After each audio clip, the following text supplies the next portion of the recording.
Ever wonder what happens when a family feud over cars, cash, and even a crushed hat lands in Judge Judy's courtroom? Buckle up, because this story is a wild ride. We've got parents, a son, his girlfriend, and a whole lot of drama. The parents, Mr. and Mrs. Elmore, are suing their own son and his girlfriend. Their claims are a bit of a tangled mess, but let's try to unravel them.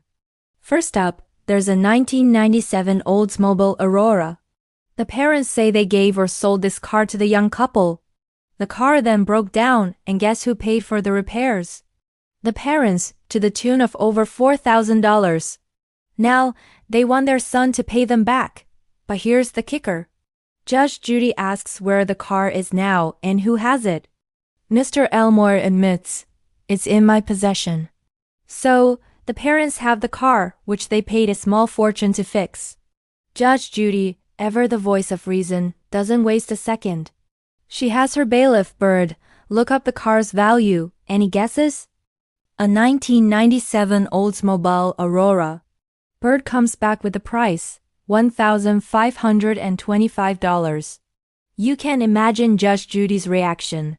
She flat out tells Mr. Elmore, anybody that would spend $4,000 to fix a car that is worth $1,500 at best is a fool. Ouch! Mr. Elmore tries to argue that he made improvements to the car, but Judy isn't having it. She points out that since his wife has the car now, they're the ones enjoying those so-called improvements. The logic is simple. You have the fixed-up car, so why are you asking for the repair money back? It makes no sense. But that's not all, folks. There's more. The second part of the lawsuit involves a $500 down payment on another car, a 2002 Jeep. The parents claim they loaned their son the money for the down payment with the understanding that he would take over the payments.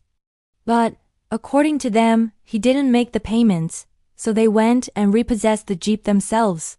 Now they want that $500 deposit back from him. And the third claim? Well, even Judge Judy calls it nonsense. Apparently the son crushed his father's hat. She dismisses it immediately, saying, "I'm not interested." Can you blame her? We're here for the big-ticket items, not haberdashery-related incidents. So let's focus on that $500 deposit for the Jeep. This is where things get really interesting. The son and his girlfriend have a completely different story. When Judge Judy brings up the $500 check, the son says it was never actually cashed. He claims it was just a collateral check that the dealership tore up when the whole deal fell through. He doesn't have a copy of the check because, as he says, the dealership destroyed the entire contract. The mother, Mrs. Elmore, jumps in, insisting their son was supposed to make payments on the Jeep but didn't, which is why the dealership canceled the agreement. But the son fires back with a crucial detail. He says, "I was not in possession of the Jeep long enough to make a payment." How long did he have it? A mere 3.5 days. He argues that if he had the car for a full week, he would have made the payment on his payday that Friday. 3.5 days. That's barely enough time to get the radio presets right, let alone miss a payment. Judge Judy wants to know why the parents took the car back so quickly. Mr. Elmore's reason is shocking. He says it's because his son trashed the Oldsmobile, the first car, after promising not to. Now, hold on a minute. This is where Judge Judy's sharp mind kicks into high gear and the entire case starts to fall apart for the parents. She starts connecting the dots and asking about the timeline. This is the moment where you see why she's the judge. She asks Mr. Elmore for the exact date he wrote the $500 check for the new Jeep. He estimates it was around September 25th. Then, she asks him when he got the Oldsmobile back from his son. His answer, around September 20th. Do you see it? The timeline doesn't add up. Judge Judy spells it out for everyone. If the parents got the supposedly trashed Oldsmobile back on September 20th, that means they knew its exact condition before they wrote the check for the new Jeep on September 25th.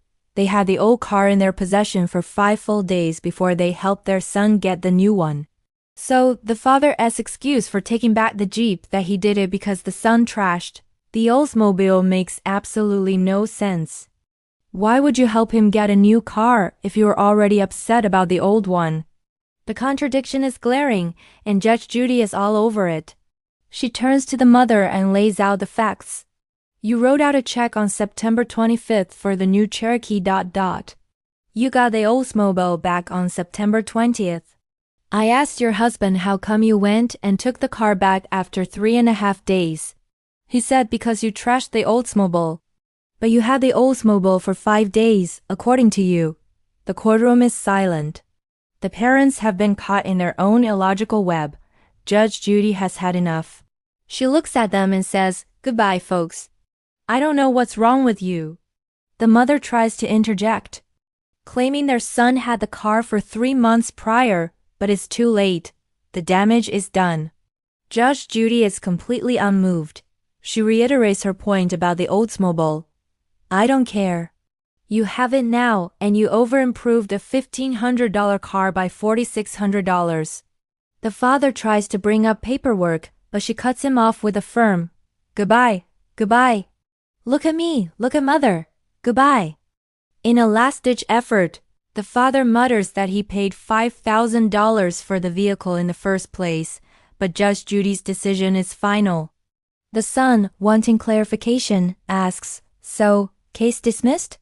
"Your case is dismissed, yes," Judge Judy confirms. "You have no case." And just like that, the gavel falls. The parents walk away with nothing but their overimproved Oldsmobile and a lesson in courtroom logic. Their claims, built on a shaky foundation of contradictions and questionable financial decisions, crumbled under the weight of a simple timeline. It's a classic case of letting emotions cloud judgment. The parents were upset with their son, that much is clear. But they tried to use the court to settle a family dispute with a lawsuit that just didn't hold water. They wanted to be repaid for a car they now own, and for a down payment on a car they repossessed after only 3 days based on a flimsy excuse.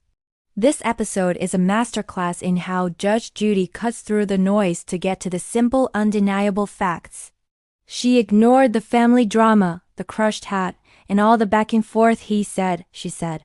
She focused on 2 things, the value of the car versus the repair cost and the timeline of events.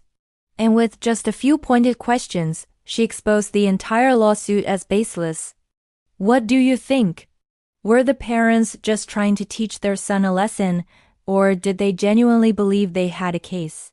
It's a fascinating look at how family dynamics can get complicated when money is involved. Let me know your thoughts down in the comments. Thanks for watching, and don't forget to like and subscribe for more deep dives into classic courtroom moments. See you next time.